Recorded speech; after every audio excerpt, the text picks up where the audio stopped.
22 जनवरी से टी20आई की सीरीज शुरू है। इंग्लैंड से ईडन गार्डन में पहला मुकाबला होना है, लेकिन उससे पहले बात कर लेते हैं थोड़ी सी पेस बैटरी की, क्योंकि मोहम्मद शमी की वापसी हुई है टीम इंडिया में। अब खुशी की लहर तो हर फैंस के अंदर है, लेकिन देखने वाली बात यह होगी कि मोहम्मद शमी अपने स्पॉट को कितना जस्टिफाई कर पाएंगे, क्योंकि विजय हजारे ट्रॉफी में जो उनकी गेंदबाजी देखी तो उस कदगाठी की इफेक्टिवनेस दिखाई दी नहीं। आज बात करते हैं तीन पेस बैटरी की, इंग्लैंड की जो मेन गेंदबाज है और भारतीय टीम की पेस बैटरी के जो मेन तीन गेंदबाज है। जी हाँ, पहले इंग्लैंड से शुरू करते हैं क्योंकि वहां स्पीड ज्यादा है, गति थोड़ी सी ज्यादा है। जी हाँ, जोफ्रा आर्चर की बात करते हैं। 29 मैच खेले हैं, 35 विकेट झटकाई है। हाईएस्ट स्पीड इनकी 153 किलोमीटर पर आवर की है। पूरी भारतीय टीम में जितने अभी गेंदबाज फिलहाल खेल रहे हैं, इनमें किसी की भी इतनी स्पीड है नहीं। और जोफ्रा आर्चर की अगर बात करें, इनकी क्वालिटी क्या है, एक्स फैक्टर एक तो जनाब, ऊपर से तेज गेंदबाजी, एक्यूरेसी इनके पास है और डेथ ओवर के स्पेशलिस्ट भी हैं। तो भारतीय टीम को इनसे थोड़ा सा बच के रहना पड़ेगा। और अगर अगले तेज गेंदबाज की बात करें तो इनकी क्वालिटी ही इनकी स्पीड है। यह बात कर रहा हूं मार्क वुड की, जिन्होंने 34 मैच खेले हैं, 50 विकेट लिया टी20आई। इसमें स्विंग और सीम पे इनका बहुत ही बेहतरीन पूरी तरह से आप कह सकते हैं कंट्रोल है, क्योंकि कंट्रोल वाली गेंदबाजी करते हैं। और अगर इनकी भी हाई स्पीड देखें, 153 किलोमीटर पर आवर की इनकी हाई स्पीड है। और अगर एवरेज की बात करें तो 140 से 145 की इनकी एवरेज स्पीड रहती है। और इनकी जो क्वालिटी है वो इनकी पेस बॉलिंग है, जितनी गति से डाल सकते हैं। हालांकि थोड़े कॉन्ट्रोवर्शियल भी रहते हैं, गेम में थोड़ा एक्टिवनेस भी बना के रखते हैं। आखिरकार आप देख सकते हैं कि अगर तीनों गेंदबाज देखें, क्योंकि अगला नाम गस एटकिंसन का है, जिन्होंने टेस्ट मैच में जो महारत हासिल करी है, जेम्स एंडरसन के अंडर खेले थे। जेम्स एंडरसन से ज्यादा विकेट छिटका ली थी उस मुकाबले में, और एक मुकाबले में तो सेंचुरी भी लगा दी थी बल्ले से।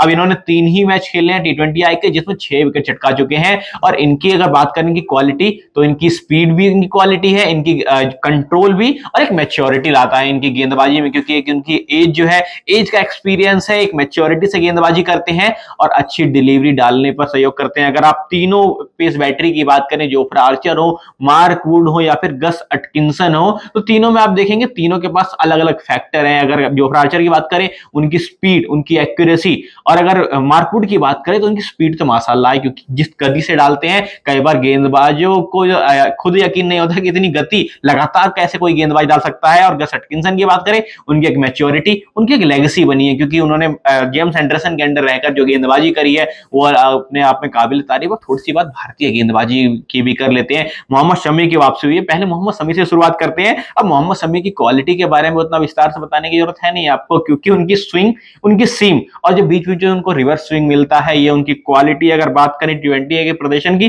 23 मुकाबले खेले हैं, 24 विकेट चटकाई है इन्होंने, मोहम्मद शमी ने। और जनाब की वापसी हो रही है टी20आई क्रिकेट में, भारतीय फैंस को उम्मीद रहेगी कि मोहम्मद शमी एक बेहतरीन परफॉर्मेंस करे और मोहम्मद शमी अपना A1 परफॉर्मेंस दे, जिससे भारतीय टीम की जान में जाना है चैंपियन ट्रॉफी के लिए भी। और रिवर्स स्विंग और इनका एक्सपीरियंस इनको बनाता है सबसे अलग। बात करते हैं अर्शदीप की। अब अर्शदीप मात्र 1 विकेट दूर है युजवेंद्र चहल का रिकॉर्ड तोड़ने के लिए, क्योंकि 60 मुकाबले खेले हैं। अब 60 मुकाबले की बात करें तो जो इंग्लैंड की पेस बैटरी है, जोफ्रा आर्चर हो, मार्क वुड हो, गस एटकिंसन हो, तीनों ने मिलाकर भी 60 मुकाबले नहीं खेले, 60 मुकाबले खेले हैं अर्शदीप सिंह ने, और उनमें विकेट चटकाई है 95। अगर आप क्वालिटी की बात करेंगे, डेथ बॉलिंग में इनकी जो अपनी एक महानता है, उसके साथ साथ पावर प्ले में जो गेंदबाजी करते हैं उसमें इनकी महानता है। और टी20 वर्ल्ड कप कौन भूल सकता है, जिसमें कंबाइंड हाईएस्ट विकेट टेकर थे अर्शदीप सिंह, और इनका कंट्रोल, इनकी एक्यूरेसी बनाता है इनको सबसे डिफरेंट।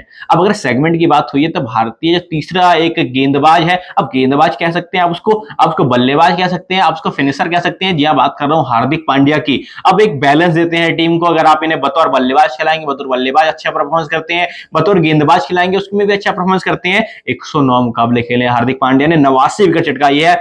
मिडल ऑर्डर में जो इनकी इफेक्टिवनेस है वही बनाते हैं इनको सबसे अलग, और एक स्मार्ट वेरिएशन करते डालते हैं, क्योंकि शॉर्ट पिच डिलीवरी भी देखने को आपको मिलेगी, बाउंसर्स भी डालते हैं, कई बार यॉर्कर लेंथ भी डाल देते हैं, और फील्डिंग में भी आपको A1 कैटेगरी मिलेगी। तो अगर आप कंपैरिजन करेंगे ओवरऑल इंग्लैंड की पेस बैटरी का और इंडियन पेस बैटरी का, तो हालांकि स्पीड के मामले में इंग्लैंड हमसे ऊपर है, लेकिन तजुर्बे के मामले में बात करें तो भारतीय टीम कहीं ज्यादा ऊपर है।